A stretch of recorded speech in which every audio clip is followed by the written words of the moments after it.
So if you're like me, you may have a friend who's a runner. And if they're ever preparing for a marathon or some kind of race, you're going to know about it because every time that they go running, they're often telling you their new record that they just broke or how fast they run. Or if you're hanging out, they pull one of these numbers. Oh, I got to go to sleep because I got to get up early in the morning and run, right? You know, people who run races, they often know that they have to prepare for that race, right? They have to take time. Sometimes they even change their eating habits in preparing for whatever race that they're about to run.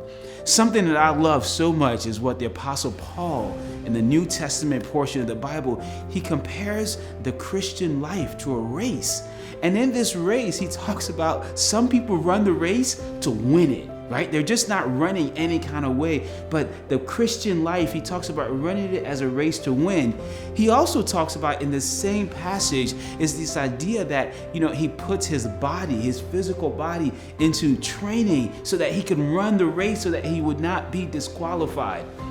And see, what I love so much about this analogy of our Christian life becoming like a race that we're running, that we're not just running anyhow, but we're running to win the race. What I love so much about this analogy is not the fact that you have to train. It's not the fact that you have to put your body into, order so you can run the race and you can win. It's not even the act about winning a crown, as Paul talks about when he often talks about running the race for Christ. But what I love so much about this passage, it's something that's not even in the passage.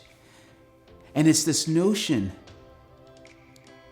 that nobody wakes up one day and just signs up for a marathon for that day.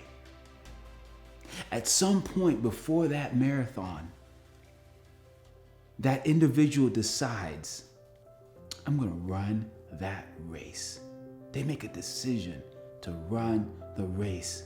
And that one single decision that they make to run the race, it triggers everything else. It triggers their eating habits.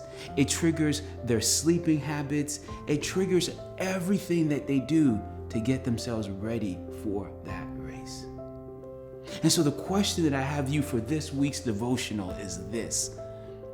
The race that God has called you to run for your Christian walk, for your faith, and the people that he's called you to run the race with in community. Have you made a decision that you are all in for that race? Because any race you run in, especially for our faith journey, the secret to winning is first deciding, I'm going to run this race, and I'm going to run it with everything that I got. And so this week, in this week's devotional, my encouragement for you is to make a decision to run your race, to stay in your race, and run it to win. So have a good week. God bless you. We love you here at 21st Century Church.